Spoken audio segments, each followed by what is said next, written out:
ఇప్పుడు మనం తులారాశి గురించి చెప్పుకుందామండి. ముందుగా క్రోధినామ సంవత్సర శుభాకాంక్షలు మీ అందరికీ. అలాగే 17వ తారీఖున వచ్చేటువంటి శ్రీరామనవమి, మీకు శ్రీరామచంద్రుడి యొక్క ఆశీస్సులు కలగాలని శ్రీరామనవమి శుభాకాంక్షలు తెలియజేస్తున్నాను. అలాగే ఈ రాశి వాళ్ళకి, మీ తులారాశి వాళ్ళకి ఈ నెల మొత్తం కూడా చాలా ఆనందంగా, తృప్తిగా, అదృష్టంగా ప్రయాణాలు చేస్తూ ఆనందోత్సవాలతో ఉంటూ కార్యంలో విజయం సాధిస్తూ, అంటే అనేక శుభకార్యాలు మంచి మీరు తలపెట్టిన ప్రతి కార్యం కూడా విజయం సాధిస్తూ ఎప్పుడు ఆనందంగా ఉండడానికే ఈ సంవత్సరం మొత్తం అవకాశాలు బ్రహ్మాండంగా ఉన్నాయి. ఎందుకని? గురుదృష్టి పర్ఫెక్ట్గా ఉంది కాబట్టి. మే నెల నుంచి కూడా ఇంకా అద్భుతంగా ఉంది. మీకు సంపద విషయంలోనూ, సంపాదన విషయంలోనూ, అలాగే మీకు వచ్చేటువంటి ఆపర్చునిటీస్ అంటాం కదా, అవకాశాలు. ఏ అవకాశాలు? గాయకులకి అవకాశాలు, బాగా మాట్లాడే వాళ్ళకి, అంటే యాంకరింగ్ వృత్తిలో ఉన్న వాళ్ళకి మంచి అవకాశాలు అద్భుతంగా మిమ్మల్ని వెతుక్కుంటూ వస్తాయి. దానివల్ల మీరు ప్రయాణాలు చేయవలసి వస్తుంటుంది. అలాగే ఇంకా చెప్పాలంటే మీ తోబుట్టువులు కూడా ప్రయాణం చేస్తూ వాళ్ళని కలుస్తూ ఉంటారు. వాళ్ళ యొక్క బ్లెస్సింగ్స్ మీకుంటాయి, మీ యొక్క బ్లెస్సింగ్స్ వాళ్ళకి కూడా ఉండడానికి అవకాశం ఉంది. తులారాశి వాళ్ళకి చదువు విషయంలో ఏమాత్రమూ ఇబ్బంది పడరు, సక్సెస్ రేట్ ఎక్కువ ఉంటుంది.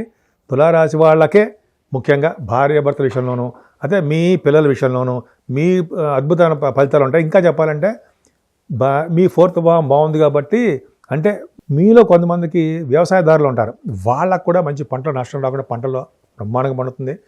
మీకు ఈ సంవత్సరంలో మీకు ఉగాది సందర్భం తర్వాత గృహాలు కొనుక్కోవడానికి, వాహనాలు కొనుక్కోవడానికి, ఆభరణాలు కొనుక్కోవడానికి ఎక్కువ అవకాశాలు ఉన్నాయి. ఈ నెల పంచమ స్థానం, అంటే మీకు శని కుజుల కాంబినేషన్ కూడా చాలా బాగుంది. అంటే పంచమ స్థానంలో శనితో కలిసిన కుజుడు కూడా చిన్న ఇబ్బంది పడడానికి అవకాశం ఉంది సంతానం విషయంలో. అలాగే స్టాక్ అండ్ షేర్స్లో కానీ, కొంతమంది స్పెక్యులేషన్ అంటాం కదా, వాటిలో కానీ కొద్దిగా మీకు ఇబ్బందికరంగా ఉంటుందండి. సక్సెస్ అవ్వడానికి అవకాశాలు తక్కువగా ఉంటుంది. ఏదేమైనా 6వ భావంలో ఉన్నటువంటి 5 గ్రహాల ప్లానెట్స్ ప్రభావం వలన మీరు విజయం సాధిస్తారు. ఏమిటి 6 గ్రహాలు అంటే? రవి రాహువులు ఉన్నారండి. రవి రాహువులు 6వ భావంలో ఉన్నారంటే రవి ఇచ్చే శుభ ఫలితాలు అన్నీ కూడా రాహు ఇస్తాడు. మీకు రవి మంచివాడు కాదు కదా, అయినా కూడా రవి రాహువులు శుభ ఫలితాలే ఇస్తారు. అలాగే 6వ భావంలో బుధ శుక్రుడు ఎగ్జాల్టేషన్లో ఉన్నాడు. మీరు రాష్ట్రాధిపతి 6వ భావంలో తప్పు కదా, కానీ 6వ భావంలో ఎగ్జాల్టేషన్లో ఉన్నాడు, కరెక్ట్. అలాగే 12వ భావాధిపతి 6వ భావంలో ఉండము, 9th హౌస్ లార్డ్ కూడా 6వ భావంలో ఉండడం విశేషం.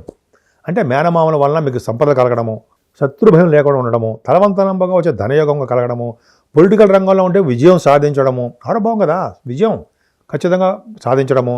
అలాగే పదవులు కూడా పొందడానికి కూడా 6వ భావం చూస్తాం కాబట్టి ఎక్కువ అవకాశం ఉంది.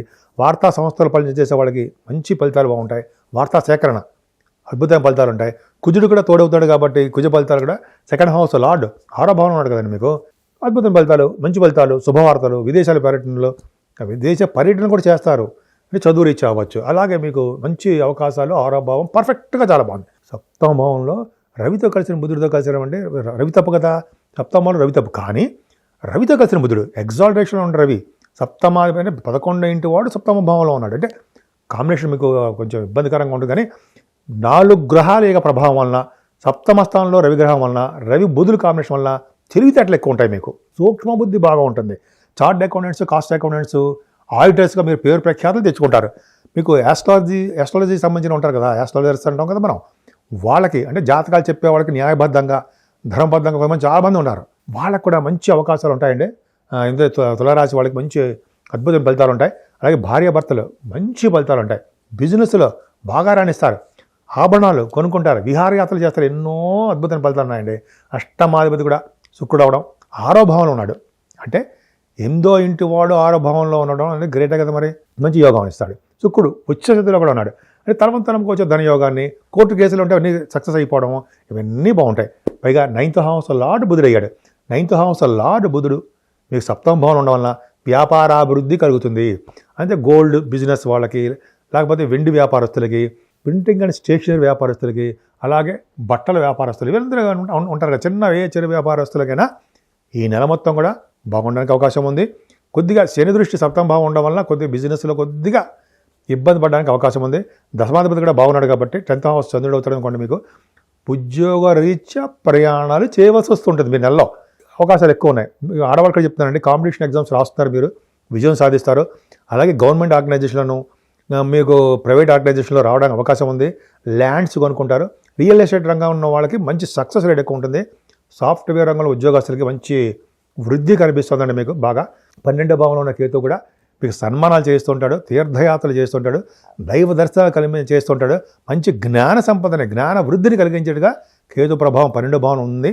కాబట్టి 12 భావంలో కేతు కూడా 5 గ్రహాల ప్రభావం ఉంది.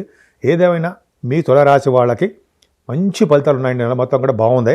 క్రోధినామ సంవత్సరంలోనే మీకు స్టార్టింగ్లోనే మంచి అద్భుతమైన ఫలితాలు ఉన్నాయి. అంతేకాకుండా 17 తారీఖున శ్రీరామనవమి ఉంది కాబట్టి శ్రీరామచంద్రుడు మనకి కష్టాలని పక్కకు దూసేసి కష్టాల నుంచి మనకు గట్టెక్కించే భగవానుడు మన శ్రీరామచంద్రుడు కాబట్టి ఆ రోజు 17 తారీఖు శ్రీరామచంద్రుడి కళ్యాణం చేయించుకోవడం వలన మళ్ళీ వచ్చే సంవత్సరం కళ్యాణం వరకు శ్రీరామచంద్ర కళ్యాణం వరకు మనల్ని కంటికి రెప్పాలా కాపాడతాడని, మిమ్మల్ని అందరూ బ్రహ్మాండంగా చూడాలని నేను మనస్ఫూర్తిగా కోరుకుంటున్నాను.